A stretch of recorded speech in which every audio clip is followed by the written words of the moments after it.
past to play the shitty games that suck ass. He'd rather have a buffalo take a diarrhea dump in his ear. He'd rather eat the rotten asshole of a roadkill skunk and down it with beer. He's the angriest gamer you've ever heard.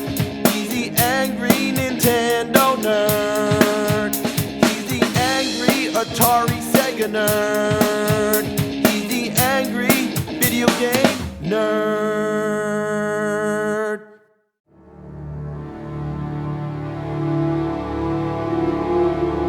Once upon a time, video games were more than games. They were adventures. I'm talking about the Sword Quest games for the Atari 2600. They were based on the 4 ancient elements of the cosmos: Sword Quest Earthworld, Fireworld, Waterworld, we're not talking about the Kevin Costner movie, and at last there was going to be Airworld.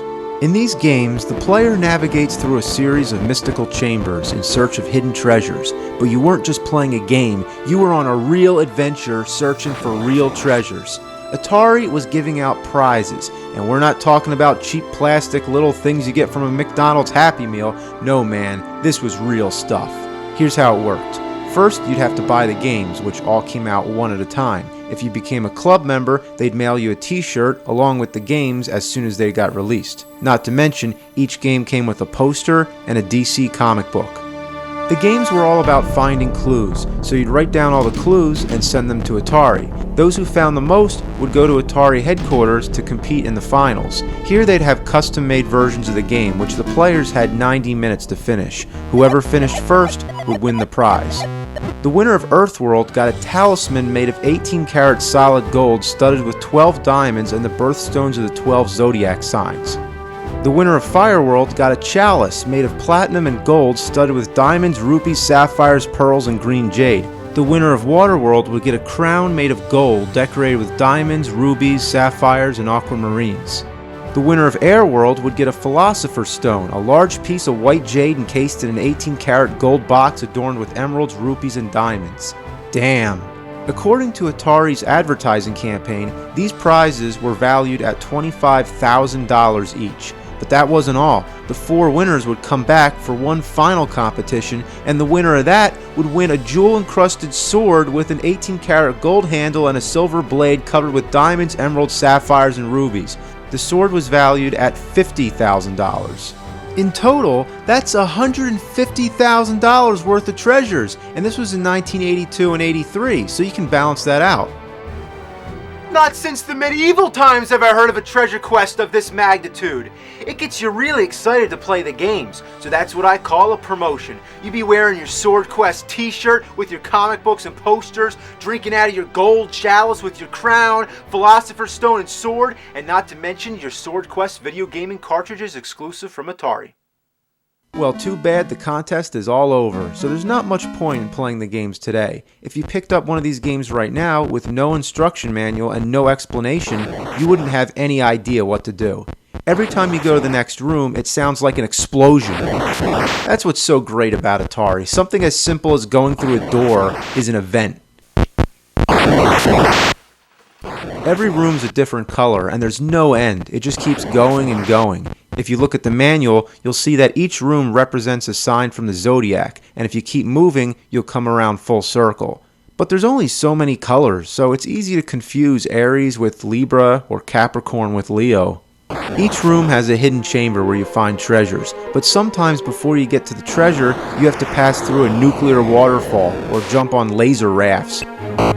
These kind of games, you gotta use a lot of imagination. When you get to a treasure chamber, you can pick up items or drop them.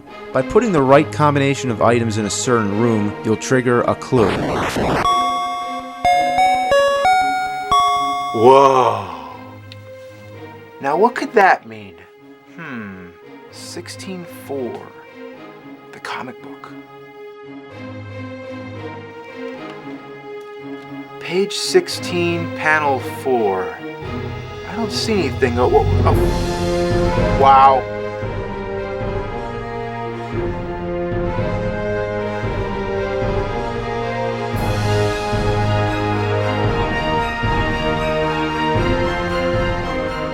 There's 10 hidden words, and they're supposed to make a sentence, but 5 of them are bogus. The only way to figure out which are the right words is to find a subliminal hint on the first page. The words prime and number are a different color than the rest, so this means you only use the clues that are prime numbers. Let me tell you, in 1982, people had a lot of time on their hands and a lot of creativity to figure this out. Out of 5,000 entries, only 8 gamers got the right sentence. The winner was 20-year-old Stephen Bell.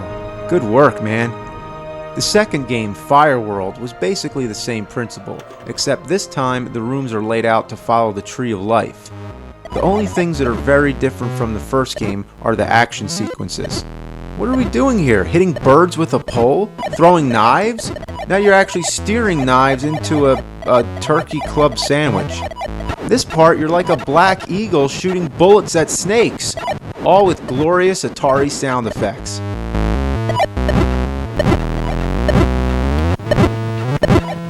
I think this game was a little easier than Earthworld because this time over 50 gamers found all the clues, so Atari had sort of a tiebreaker where they made everyone write down what they liked about the game. Damn, that's a good game. Gee whiz, I sure love that game. And somehow, based on those answers, they narrowed it down to 50 contestants. Michael Rideout was the final winner and received the Golden Chalice. The third game, Waterworld, is when the shit hit the fan. The infamous video game crash of 1983 was taking effect, and Waterworld was released in a limited quantity, making this an extremely rare game. It had only 7 rooms, significantly less than the previous games. This time, it was based on the chakra structure. Appropriately, its action scenes all had something to do with water.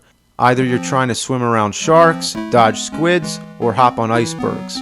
The contest never happened. Atari's financial problems led them to sell the company and pull the plug on the whole thing. The fourth game, Airworld, is just what it is, air. It never got made, though a prototype has been rumored and even hoaxed. It's a very sad end to what could have been the greatest gaming event in history. An adventure series with rooms based off mythology came with comic books, a chance to win real treasures, and then it all vanished. The biggest mystery of all is whatever happened to the remaining treasures. Eyewitness accounts and pictures prove that they all existed because they were on display during the competition. But where are they now? The guy who bought Atari was a guy named Jack Trammell. Some comments online from people in the business have said that they've seen the sword hanging in Trammell's living room. There's no pictures or any hard evidence to support this, but if he does have the sword, it's most likely he has the crown and the Philosopher's Stone as well. Somebody's got to find out. The real sword quest is the quest for that sword and the other treasures. They belong in the hands of gamers who earn them. You know, everybody who put those games in their Ataris had a chance of winning. It was something to dream about, but that dream's been thrown down the toilet.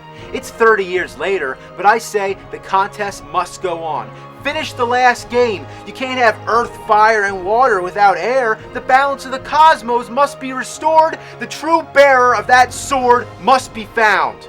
The kingdom of nerdom depends on it.